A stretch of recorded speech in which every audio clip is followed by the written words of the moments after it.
Porque muitas coisas eles precisam do ectoplasma, né, que é o fluido vital. E aí ele conclui, né, dizendo que Jesus afirmou que ainda havia muitas coisas a nos falar, mas que no momento, naquela época, ainda não, a gente não suportaria. Então prometeu nos enviar o Consolador para que tudo fosse esclarecido a seu tempo. Estamos então diante do desenvolvimento dessas coisas, né? No final de uma civilização como nós estamos, o caminhar das soluções individuais e coletivas precisa tomar rumos mais assertivos, no entendimento do autor, né? Temos recursos e conhecimentos para acelerar processos muitas vezes empacados pela falta de confiança em nossa capacidade de realização e na pouca fé nas promessas do céu, que são o que o Cristo disse, né? Podeis fazer tudo o que eu faço e muito mais. E nós não acreditamos nisso, né? Então está na hora da gente começar a colocar em prática, né? Fazer isso. Necessitamos usar os conhecimentos sobre o magnetismo para auxiliar companheiros iludidos, como nós mesmos já o fomos na sua libertação espiritual.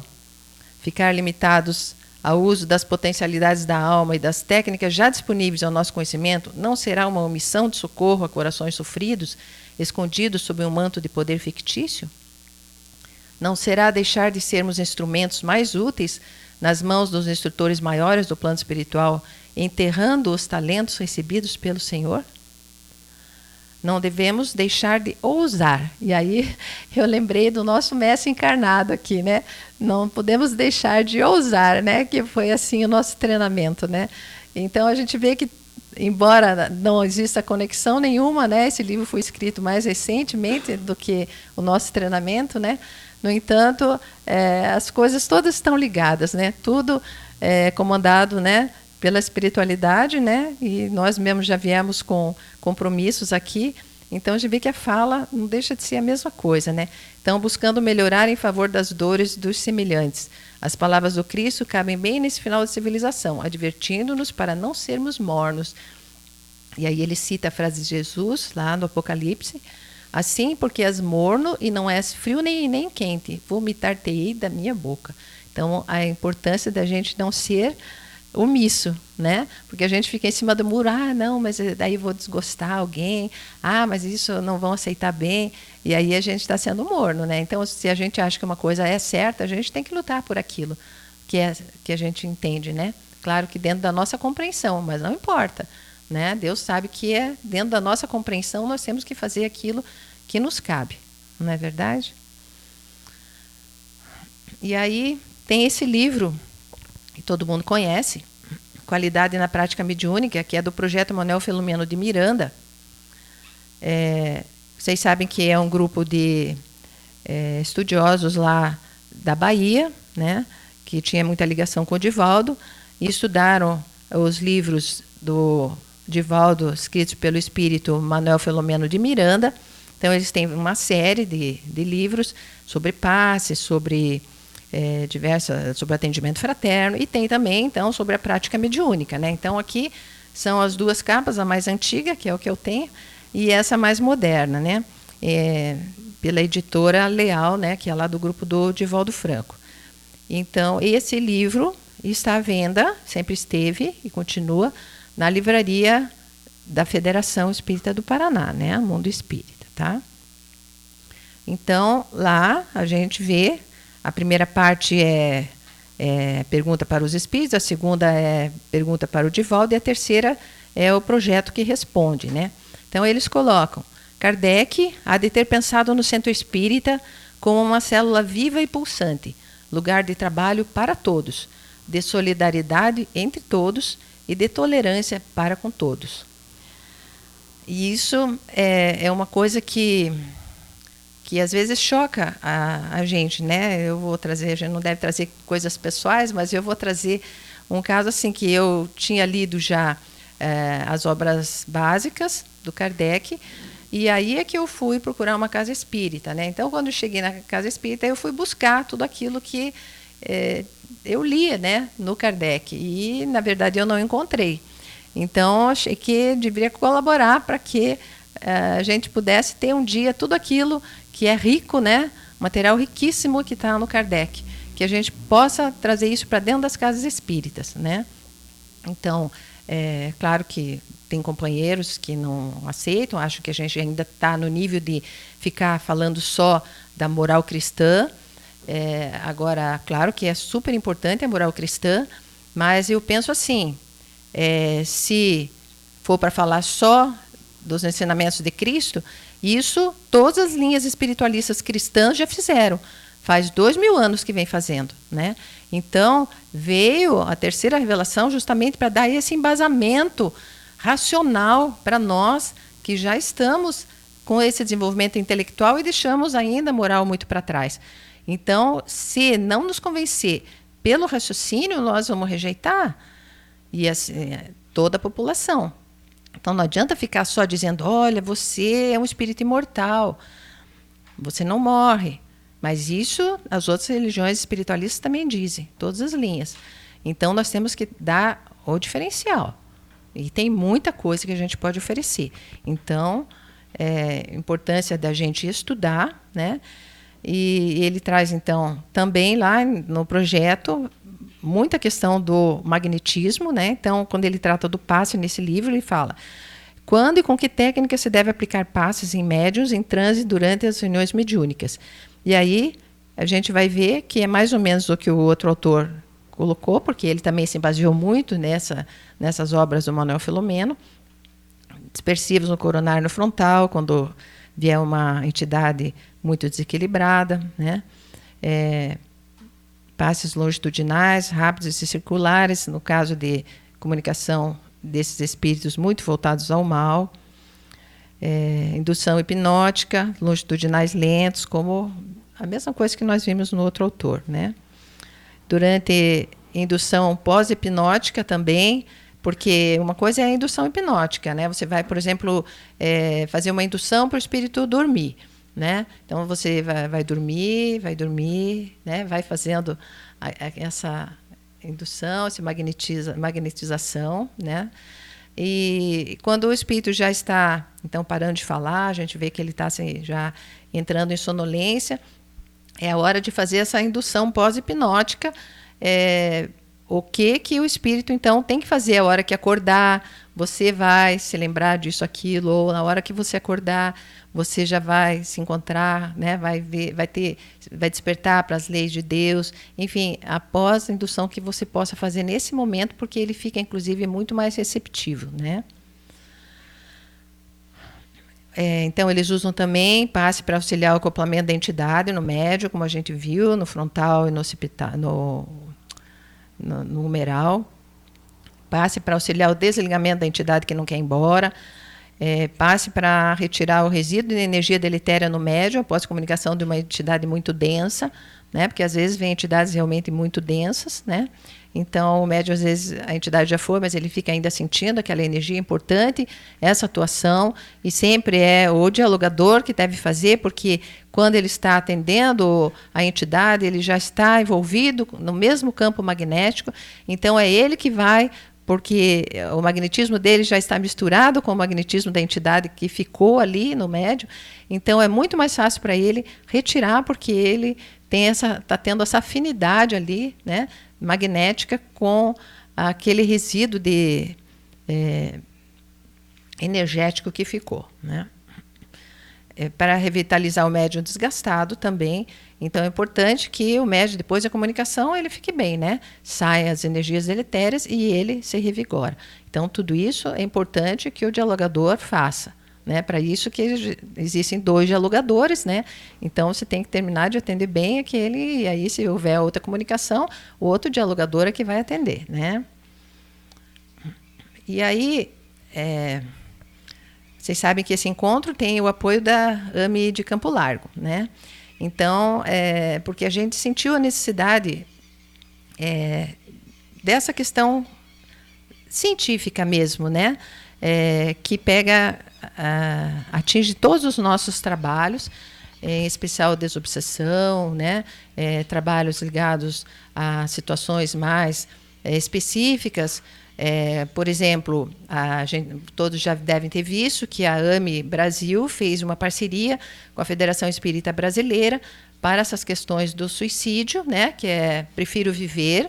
Já foi passado o link para várias pessoas, né? Já estou correndo aí o link para fazer essa pré-inscrição, para haver uma capacitação das pessoas, trabalhadores das casas espíritas, para lidarem com pessoas que chegam com pensamentos suicidas, né? Porque é uma epidemia, né? E nós sabemos que isso já foi previsto lá no tempo do Kardec, né?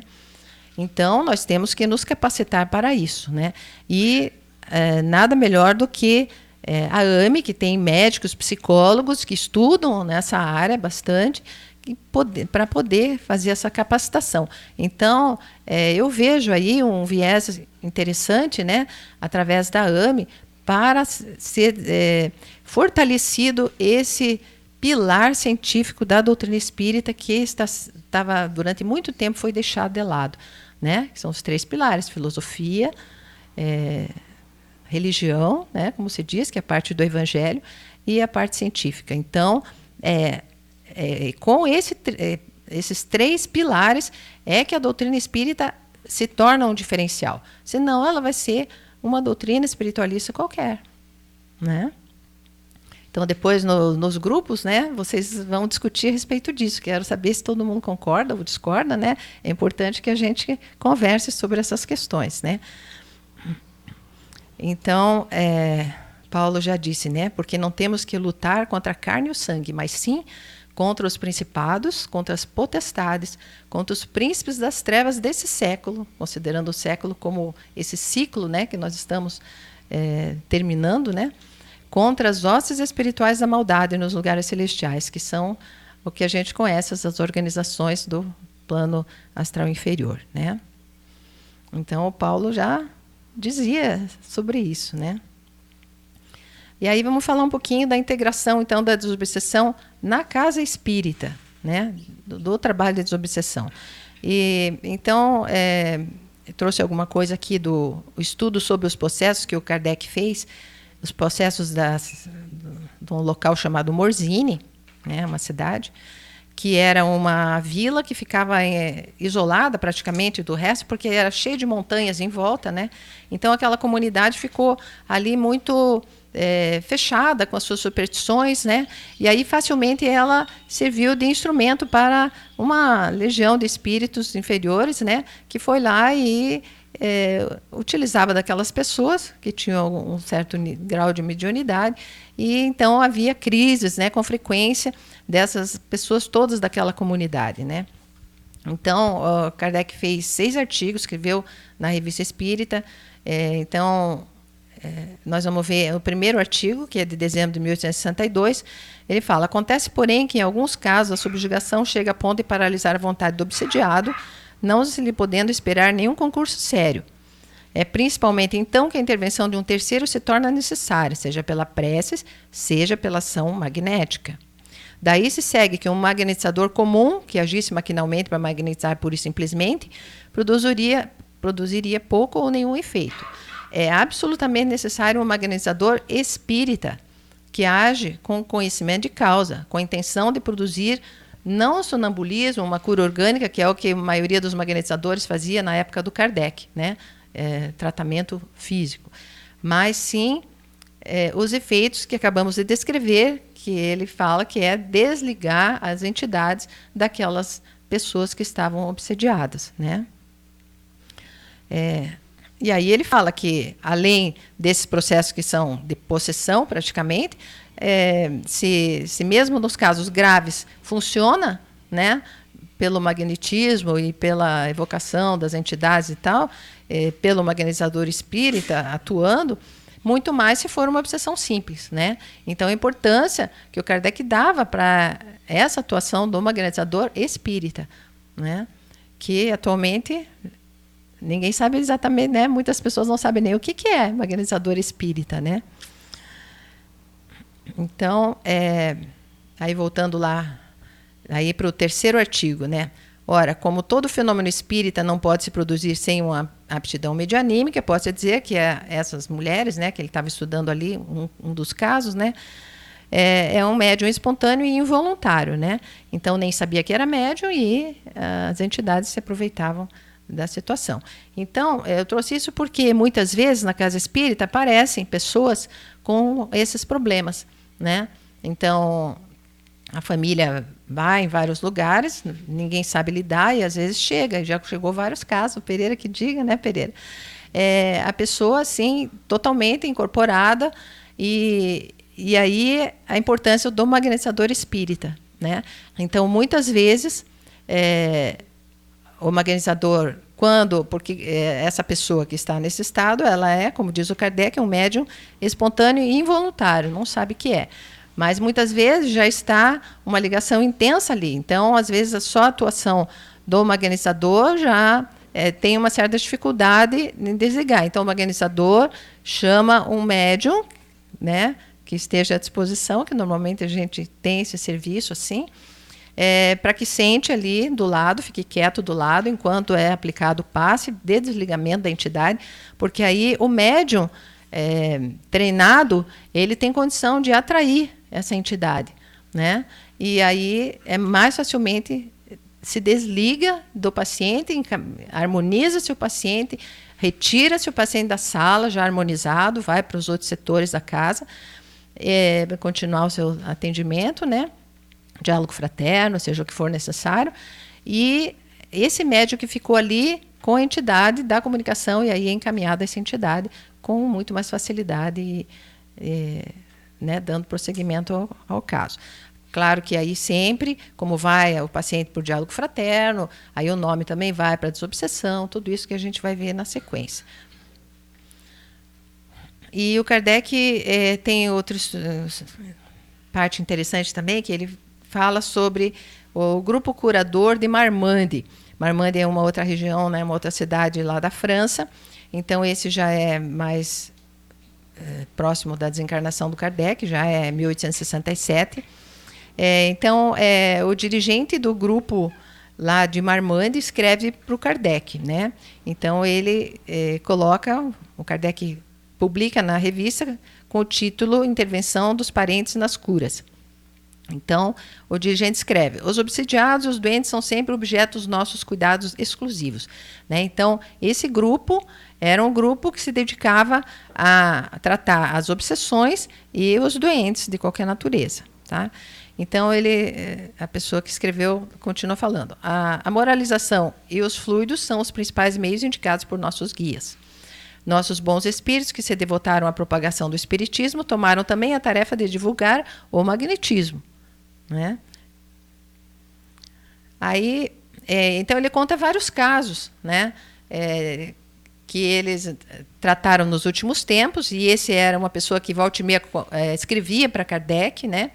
Então ele conta, aí ele está contando um caso de uma criança que estava com febre já há vários dias, e os médicos todos olharam, nenhum dos médicos soube o que era, não sabia tratar, e a criança estava lá na cama e definhando, né, não comia, não andava nem nada.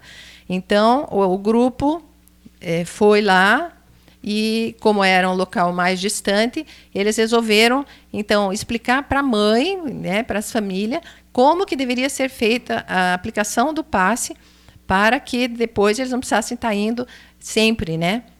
Então, eles foram durante 3 dias, então ele está explicando para o Kardec. Depois de 3 dias de passe e de imposição de mãos, então vê que nessa frase a gente percebe que passe não é a mesma coisa que imposição de mãos. Uma coisa é passe, uma coisa é imposição de mãos, não é? Porque naquele tempo passe era o que tinha movimento. Por isso o nome passe, né? Passava assim, né? Então, faziam os passes e imposição de mãos, né? Então, passe porque justamente é o dispersivo para retirar as energias deletérias que houver, né? E imposição de mãos, e olha que eles faziam sobre a cabeça, os rins e o peito da criança, né? Aí, 3 dias que foi feita essa aplicação, a criança pediu para se levantar, a febre já não tinha mais, todos os sintomas sumiram, né? Depois de 10 dias. Então, e aí ele continua explicando e fala: as curas de algumas obsessões não nos deram menos satisfação e confiança. Então, agora ele vai contar os casos de obsessão, porque isso eram curas só da parte física, né? Então, agora, essa pessoa que está escrevendo para o Kardec, né, vai contar um caso de obsessão. Ele conta vários, mas eu escolhi um deles, né? Marie, jovem de 21 anos, de uma outra cidade lá, perto de Marmande, se punha nua como um verme, corria pelos campos e ia se deitar ao lado de um cão num buraco de palha. A moralização do obsessor, de nossa parte, e os passes fluídicos feitos pelo marido, segundo nossas instruções, também eles foram ensinar ao marido como que deveria ser feito o passe, né? Então era passe, era dispersivo para afastar a entidade, né? Logo a libertaram. Toda a comunidade lá foi testemunha da impotência da medicina em curá-la e da eficácia do meio simples empregado para conduzi-la ao estado normal. O nome do dirigente é Dombre, né? Então, o Kardec elogia, né, falar, eu já sei dos teus outros relatos, né, que o grupo de vocês realmente está fazendo muitas curas e tal, elogiou. E aí ele termina falando, nunca será demais encorajar essa prática de ensinar a família também a fazer o passe, né? Então, não é uma coisa elitizada, não, né? É para o bem de todos, né? No entanto, não se deve perder de vista que os resultados estarão em razão da boa direção dada à coisa pelo chefe dos grupos curadores e do impulso que souberem imprimir por sua energia, seu devotamento e seu próprio exemplo. Quer dizer, não adianta só dizer para a mãe, faça assim e largar, né? Tem que ficar sempre cuidando, direcionando, dando orientação, mas que, como às vezes é um local mais longe, eles não podiam estar indo toda vez, então ensina, quando vê que aprende a fazer, aí eles vão só se comunicando à distância, né? Então, eles conseguiram curas de muitas pessoas com isso, né? E aí, na nossa casa aqui, né? Então, já em outros encontros a gente já mostrou, mas como tem várias pessoas que não estiveram em outros encontros, né? Então, nós temos, claro que não é perfeito, né? Nós temos nossas falhas também. É uma casa pequena, né? Nós gostaríamos de ter mais trabalhadores, mais espaço, né, para atuar, mas temos que ir devagar, né? Mas temos, então, a recepção e o acolhimento. E aí, como todas as casas, né, a pessoa pode ser que queira vir só para palestra, ou passe, né, normal da Câmara de Passe, ou ela venha direcionada já para o diálogo fraterno, ou então para o tratamento espiritual, que aqui na nossa casa é na terça-noite, né? Então, a pessoa vem, geralmente, então, com esse direcionamento já, com a sua vontade, né? Mas, se ela estiver com alguma desarmonia, como a gente comentou, né?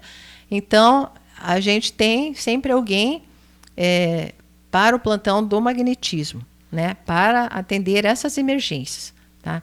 Então, porque se a pessoa está praticamente incorporada, vamos dizer assim, como que ela vai prestar atenção na palestra, como que ela vai ouvir alguma coisa no diálogo fraterno ou falar, ela não tem condição, né, de ter nenhum tipo de esclarecimento. Precisa afastar essa entidade primeiro para que ela possa receber o tratamento para ela, né? Então, é feito esse atendimento que a gente explicou, né? E aí, depois disso, claro, é feito todo o encaminhamento, seja pelo tratamento espiritual, que também encaminha para o diálogo fraterno, nos casos que precisa conversar mais. E aí é feito o encaminhamento, né, se é um caso de obsessão, então para a desobsessão, para o tratamento pelo magnetismo, para que a pessoa vá se equilibrando energeticamente, mantendo o seu campo magnético mais equilibrado, né, e evite de receber tanta influência espiritual, né? Então é um tratamento complementar, porque como Jesus disse, né, você tira um espírito e se não estiver cuidando do encarnado, ele vai atrair outros, né? Então, o tratamento pelo magnetismo é para tratar essa parte energética e a evangelioterapia, que é para ir colocando as questões do evangelho. Não é um estudo, porque às vezes a pessoa não está em condições de fazer o estudo, que o estudo segue aquela sequência. Então, a evangelioterapia tem a função de trazer as questões pontuais relacionadas às pessoas que estão mais desequilibradas no momento, aquelas novas que chegam ou as que estão em recaída. Por exemplo, já vem com o diagnóstico, entre aspas, né, do diálogo fraterno, que é, por exemplo, é uma questão de mágoa ou é uma questão de culpa, e aí o pessoal da evangelioterapia, sem dizer que é específico para aquela pessoa, mas vai lendo alguma coisa a respeito daquilo, vai se trocando ideias, para que a pessoa vai aos poucos assimilando as questões do Evangelho, vai se melhorando o seu padrão vibratório, né? Então, é um tratamento, à medida que ela vai melhorando, vai sendo dado alta, né, vamos dizer assim, tanto do magnetismo como da evangelioterapia, e ela vai ser direcionada para o estudo, para que ela possa andar com as próprias pernas, que é esse o objetivo do verdadeiro tratamento, né? Então, nós vamos ter, primeiro, antes da confraternização, como terminamos cedo, nós vamos dividir em grupos, né, mini grupos, nós vamos deixar o lanche para as 4h30, né? Então, vamos ter 40 minutos para responder aquelas perguntas. Então, mas vamos dar um jeito. Aí nós deixamos um pouquinho mais, né? Então, o Oscar vai separar em grupo aí? Hein, Oscar? Você disse?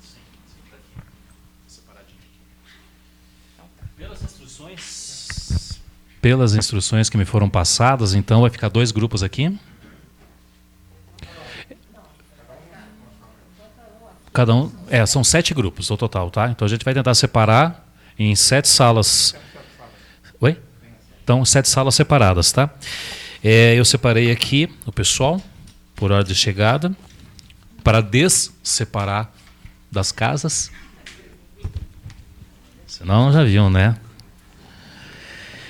Então, eu vou chamar pelo nome, então guardem o número que eu vou falar, tá? Que daí vão se reunindo lá, os agrupamentos lá vai se juntando através de números, tá bom?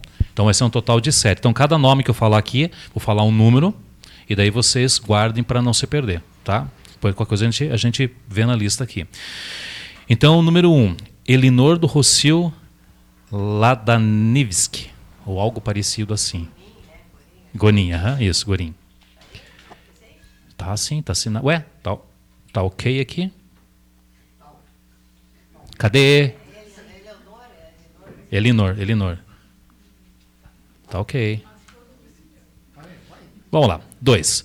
Mari Cristina Gerdert. Número 2. Número 3. Você quer que eu fale tudo número 1 primeiro? Né? Então tá. Para não confundir. Então tá. Então a Elinor que sumiu. Número 1. A Nacir Rodrigues Marquezine.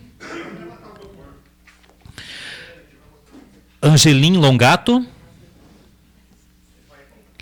Marildo Biscouto, Lelo, Marisa de Souza da Luz, Pedrinho Pozobon e Araci Mocelin. Tudo número 1, então. Tá? Vamos ao número 2 agora, então. Ângelo Coelho Rodrigues, Vinícius José Sequinel, Ana Cidir, eu, Jaque, Rafael, Mari Cristina Gerdert, seu Rubens Denizar. Esse é o número 2. Tô bem, né? O chefe. Número 3 agora. Célia Damas, Clenir, aquela do João Guione, Daniel Sperkowski, Rinaldo da Silva Monaro, César Panisson, Sônia, Mara e Cristina. Tu. Número 4. Deusa Marcante, Ana Lúcia Boni, Eliane de Fátima Pietzak, Sidney Gerdert, Antônio Stramandinoli Júnior, Su, Mônica e seu André. 5.